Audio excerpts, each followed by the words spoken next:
What's up? My room is really messy again, so I'm gonna be cleaning it again during this video. But I realized in the past few videos, like, the audio quality has been pretty terrible. So I'm gonna try to like keep the phone within like the same distance of me. Today has been so bad. Before we even get into like anything of actual substance, as I said, I like to go to the gym somewhat regularly, somewhat seriously. I really don't like put any pressure on myself, but like that's mainly like a choice I have to make because I get really depressed really easily when I go to the gym too much or too little or think about it too frequently. So I just have to find kind of like a balance. The gym is closed. I went to the gym on Sunday because I had skipped the gym like all the week prior because I wanted to like adjust to my new schedule after school was out. I don't know what this is. I was gonna like start going again on Sunday, and I really didn't want to, and I had to like build up the courage to start going again because I just had a week off, which is like I let myself do that, so I knew I had to do it because I knew it was gonna be difficult if I took a week break, and I did it anyway. So I just had to push myself. So I got up and I went to the gym, and the entire time walking there, I was like super anxious, right? Because it was the first time that I had gone to the gym since school was out.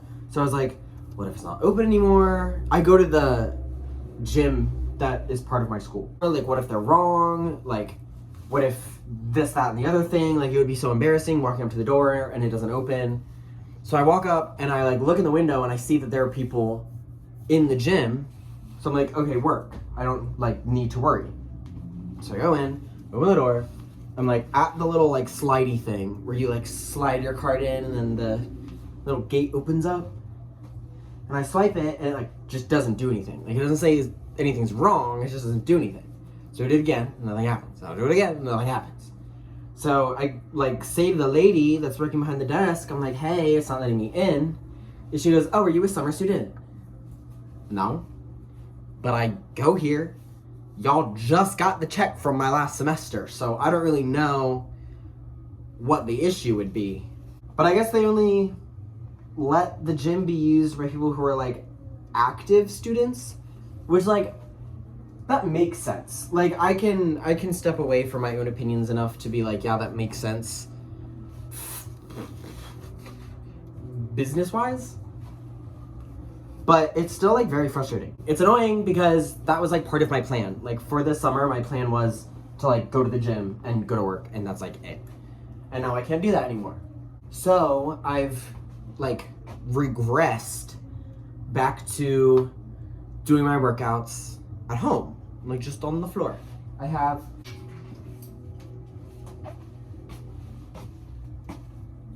my little stretchy guy, but I've been doing this all week. And I skipped yesterday because Thursday and Friday I worked 8 a.m. to 5 p.m. It is a very, very long day. That is my entire day gone. And it's gone doing literally nothing. Like I get up, I go to work, I sit down, and I don't leave until 5 p.m. So I'm incredibly tired. I don't want to work out. So I'm like, okay, I'll skip. I'll work out tomorrow morning. No biggie. But last night, Kate was like, do you want to go to yoga with me? I was like, absolutely. I'd love to go to yoga. We love yoga. So then this morning I woke up and I was like, I had still had the idea of working out in the morning in my brain. Because like, I very much am someone that like likes to plan out kind of like every detail I possibly can when I plan my day. So it's like very upsetting to me when those plans change. I'm autistic. The second I remembered that I was supposed to go to yoga, it was like anxiety attack for fucking no reason. Like I did it to myself. Eventually, like Kate was awake, so I texted her, I was like, do you still want to go to yoga? Yes, she does. So we went to yoga. And I was like, okay. But it was a good class. And then the big issue that I was dealing with today was my card stopped working. I think it's working now because I placed an order on Amazon that like went through. My card wasn't working because I tried to verify it. I tried to add it to my Apple Wallet, and I thought I typed it in wrong because when it showed me the email that I was sending the confirmation code to, it was my dad's, which I didn't realize it was being sent to my dad. Why would my dad be sent that email? So I thought it was just sending to some random person, and I like typed the card in and I was gonna get arrested for fraud. So I like canceled it really quickly. I was like, oh my God, it's on my card, I'm sorry. And turns out I typed it in right. So then when I tried again, it just like didn't let me, then like wouldn't let me use my card at all after that. But I think I have it figured out now. But it was like, it's just annoying. Like, it's just one of those things that's like, it just kept, and then I tried to call, like, we got home from yoga after my card had gotten declined paying for the class. So I was like, okay, I'm gonna go home, we're gonna get coffee at the market, but I need to like get my card situated first. So we go home and I'm like trying to figure it out. I called the number, like the service number that was on the back of my card, and my bank is closed because it's the weekend. So I'm like, fuck, literally what do I do? Like I need my money. Like even if I'm not planning on spending anything right now, like I don't want to not have access to my card. So I was like, what do I do? So I called my dad because the email got sent to him and it went straight to voicemail. So I called him again and it went straight to voicemail. So I called my stepmom, who I assumed was with him, and it went straight to voicemail. So I'm like livid at this point. Like I literally just wanted to go get a coffee. I had my Venmo card, so like it wasn't that big of a deal. I could have figured it out, but like I didn't want to. I wanted my card, so I just wanted to get it figured out, even though I didn't really necessarily need to. I didn't get it figured out because neither of my parents answered and the bank was closed. So I was like, fuck it, I'll just use my Venmo card, it's not that big of a deal. So we go, and Marcus closed. But it's whatever. And that's been my day so far. I came home and I made coffee and made breakfast and just chopped it up with myself and my phone, my iPhone. I love talking to my iPhone, it's so much fun. But there were some things I actually wanted to talk about today. And some of them are fashion related and some of them aren't. So you're just gonna have to sit and wait and to figure out which is which.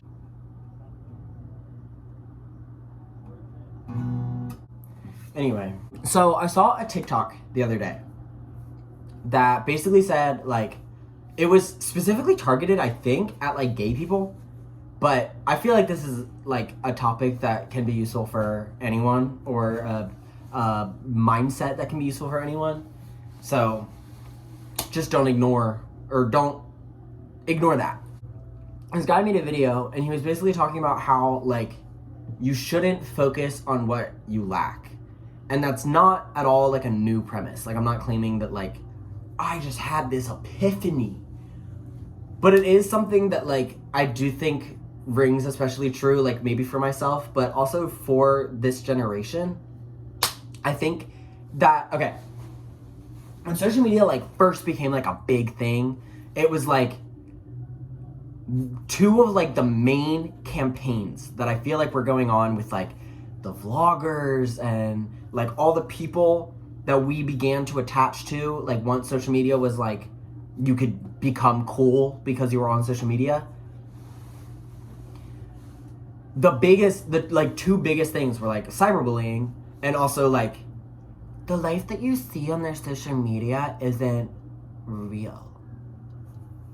And I think that like we all kind of adjusted to that, and like I think for the most part there's still a lot of conversation that occurs about the toxicity of social media, and I have talked about a lot about it before, saying like that's really like easily avoidable.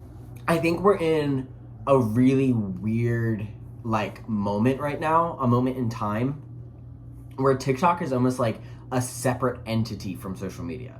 Like there's the conversations about like what people are posting on Instagram and what people are posting on their Snapchat stories, but I feel like one of the big things about TikTok is that like it's so personal. Like, the people that are blowing up on TikTok are blowing up on TikTok because they're basically like YouTubers.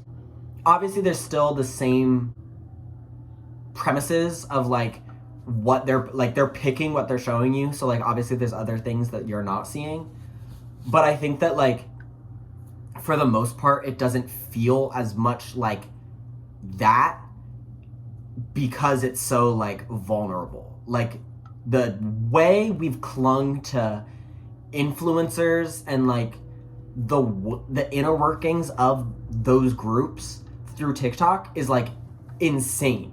And it's so different from how we've done it with like other people, because like I've talked about this with fashion before, where TikTok has very much like overexposed the industry. Everything is so accessible. Everything that you like could possibly see about a collection, about a designer, about a style is talked to death on that app. I think there's still spaces for people that like want to write articles about it and like really analyze it, but I feel like so much of the commentary is taken up by what TikTok says, and that has like genuinely formulated, like shaped and molded our brains so much.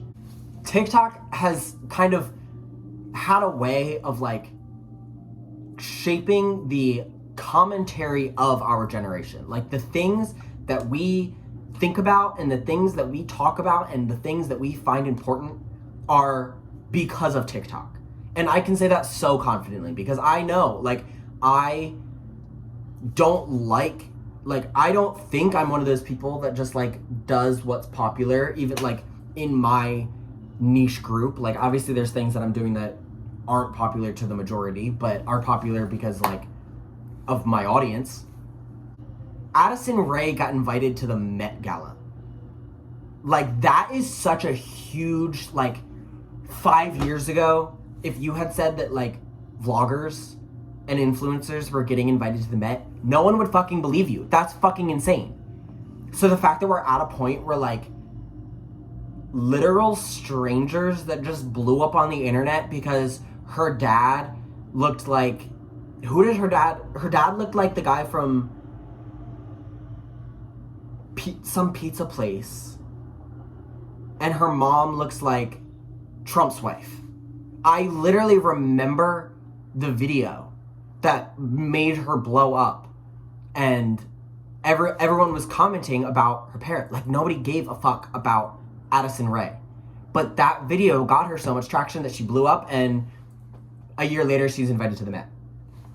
And that is fucking crazy when you actually think about it. When you think about it from a perspective of like the things that are important on TikTok, like when you think about it from within the fashion industry, from within the music industry, like the way TikTok has changed what can become popular. Fucking Infinity Pool, that movie, like I guarantee you majority of people that saw that movie saw it because of that trailer that played on TikTok 24/7. Mia Goth, like, where you think you're going, baby? You know? It's crazy. I'm crazy. I'm fucking crazy. Back to my main point. The TikTok dude, I know you know what I'm looking for. Basically, the whole point of his video was to emphasize that, like, it's very much the, like, a washed pot never boils kind of mindset. And it's not, again, it's not a new mindset. But, like, when you are actively going out of your way to find something, and when you're actively, like, putting all of your energy towards that, there is a very thin line between manifestation and, like, aversion. I think it depends on where in your brain it's coming from. I think, like, with manifestation, it very much emphasizes, like, having your heart and your mind in the right place when you're doing it. Like, you're not supposed to just be like, I want a boyfriend, I want a boyfriend, I want a boyfriend, why can't I get a boyfriend, I need a boyfriend. Like, that's not speaking it into existence. That's just you complaining that you don't have one. Manifestation is, like, taking time to sit and reflect and, like, write it down or say it in your mind or whatever, but like you're supposed to be in the headspace. And me personally, like I very much think about what I lack, like all the time. My day has been bad because my card was not working and I didn't get to go to the coffee place that I wanted to. And because I woke up like extremely anxious, but that's kind of, I feel like that's a warranted thing to make your day feel odd. But instead of focusing on, I went to yoga with my best friend, I came home and made breakfast in my apartment. Like, these are like blessings that I can count, but I'm not counting them. I'm focusing on like my day is being controlled by the things that aren't even in it. And I think that's a crazy concept. Like the fascination that we have with things that don't even exist, but we still give so much power to like control how we feel about everything else, everything that does exist. Coffee is like ass, by the way. The milk, the creamer that I used is expired. And I didn't find out until I already put it in the frother. And at that point, I had ruined the milk because I added the creamer to the milk. And I wasn't about to waste both the expired creamer and the milk. So I just drank it anyway. But I think that like that narrative, I'll use the boyfriend example. I am upset that I'm single. So I'm on Tinder and I'm on Grindr and I'm on Hinge and I'm like swiping and swiping and swiping, and when I don't get a match, I'm upset. And when I see someone on TikTok who is in a happy relationship, I comment like killing myself, and that doesn't do anything. I talked about this a while ago, the idea that like once you accept that like life kind of blows, it doesn't blow as much. Like if you can sit back and realize, like, at least for me, I am the kind of person that is very like sad most of the time.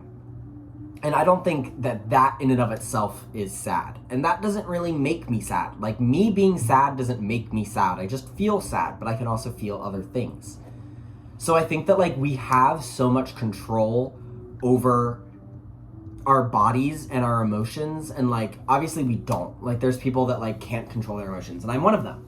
But I think that when we focus so much on what is missing and what like makes things bad, it makes it so much harder to like realize that it's not. Like you're complaining that you're single, you're complaining that you don't have enough money, you're complaining this, that, and the other thing. But there are 15 things that have happened in your day that have made you smile or made you happy, or like just the most minute things. And those are the things that are actually in your life. Those are the things that are like actually currently having an effect on you, not having an effect on your mind, not like controlling what you're thinking about, genuinely like directly in front of you. But those things have so much less impact on your mind because your mind is entirely consumed by what's not there. And I think that like that for myself is such an important thing to like be remembering, because there are so many things that I want, and there are so many like places, not physically, that I want to get to. And I think because of that, like because I'm such a future oriented person, like someone who thinks so much about what they're going to be doing and like the plan within the next like 5 years, I think so much about what I should be doing right now and like what hasn't happened yet. I don't have an internship yet. I don't have a boyfriend yet. And I think it's really hard to get out of that like echo chamber within yourself, you know? Because at the end of the day, those are still things that you want, and there's still things that you don't have. But like, if you sit and really just think and like reflect on where you are compared to where you were, like you don't feel like you're missing as much. I'm upset that I don't live in New York. That's what I'm mad about. Because I've been wanting to move to New York since I was like 11, and I still haven't. And everything's getting more expensive, and I know that it's going to be 10 times harder by the time that I move to New York than it is now. I also wanted to go to Arizona, and I wanted to get an apartment, and I wanted to live with my best friends, and I wanted to be able to just like walk around Phoenix and go get coffee and do this, that, and the other thing, and listen to my blogs and read in the park and whatever. And those are things that I'm doing.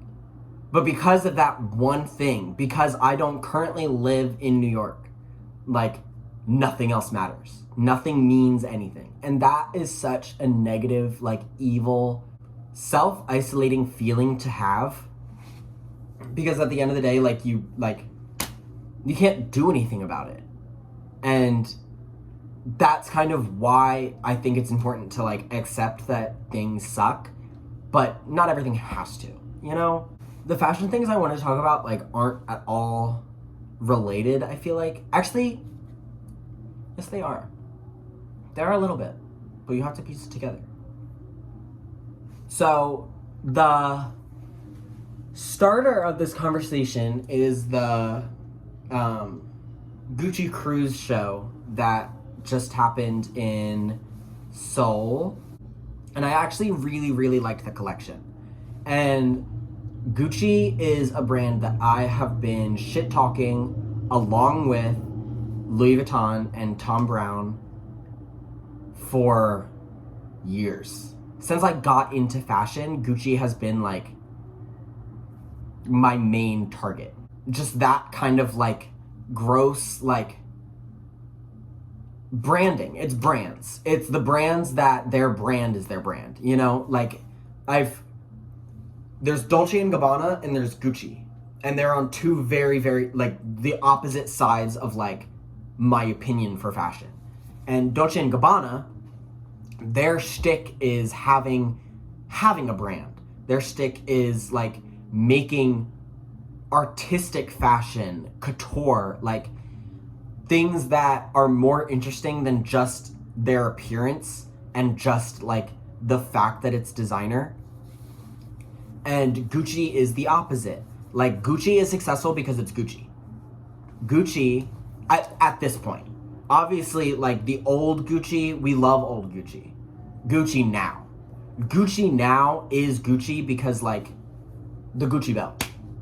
That's what it is. It's the Gucci belt and the Gucci slides that every fucking vlogger had in 2016 and showed off in every Instagram post. And, like, that was the decider for whether or not you were, like, cool. Like, you had the Louis Vuitton purse, the Gucci belt, and the Gucci slides, and that was all you needed. I think that's fucking pathetic. And I have kept that opinion and stayed with that opinion. However, I have noticed recently that Gucci is kind of leaning away from that, and they're doing more that I feel like I can recognize, like, an artistic direction that they're going, like a specific aesthetic, opposed to in, like, 2016 to 2019 when their aesthetic was just their logo over and over again on fucking everything. But this cruise show, it was like there were, I think, like, a good amount of neons. There was a lot of, like, drapery, which I always love. The Gucci cruise show just, like, it just seemed like a cool collection, but also had those elements that I feel like I'm starting to be able to pinpoint as Gucci. But I really liked that. And it got me to start thinking about, like, fashion in a broader sense, I guess. I feel like I have a lot of opinions about the fashion industry, and a lot of them aren't very positive, just because of how classist it all is, how, like, uninspired so much of it is. Like, there's not one part of me that thinks I can do better than 99% of these designers.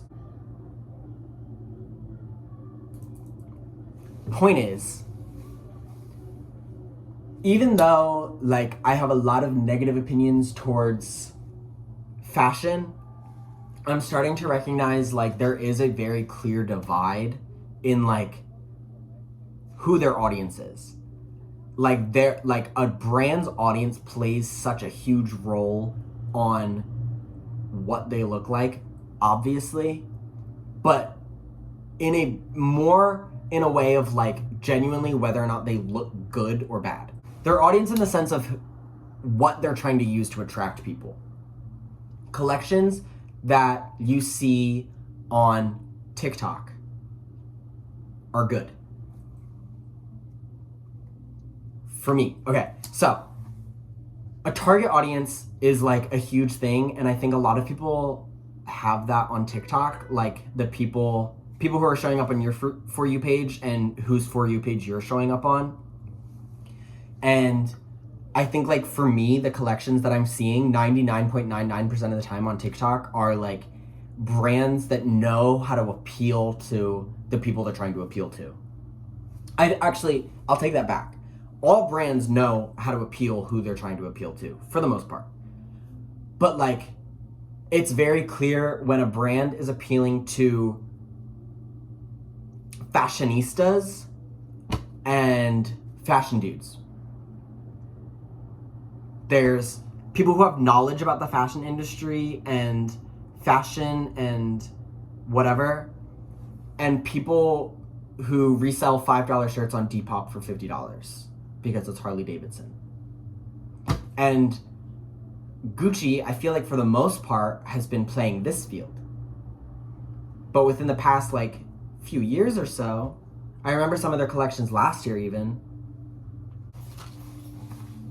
Yeah, that's like pretty much it, honestly. My media of the week is Enya and Drew, Emergency Intercom. I have been working my 9-hour shifts, and having no people in the building means I am sitting and watching podcasts or TV for 9 hours throughout the day.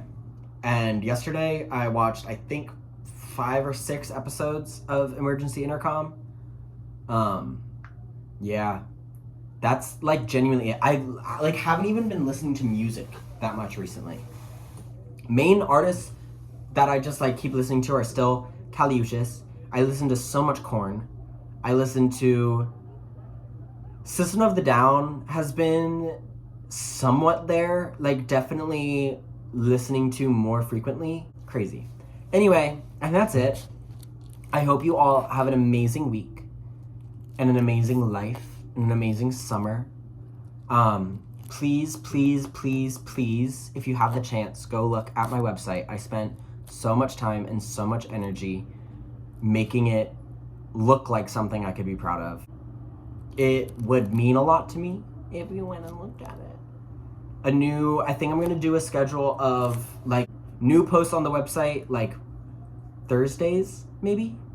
I kind of want to start pushing the vlogs and like this stuff off to maybe like Monday or Tuesday, just because I think I am getting to the point where like I don't really want to have to do this on my Saturdays, because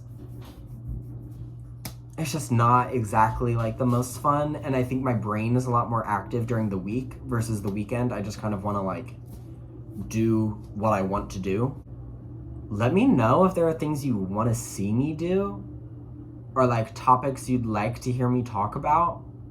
I don't know if that's something that my 3 viewers are interested in like collaborating in, but if there are things that like suggestions, like if you want me to start vlogging throughout the week, if you want me to do more like less story times and more like day in the life kind of things, I can do that probably. But yeah, check out the website.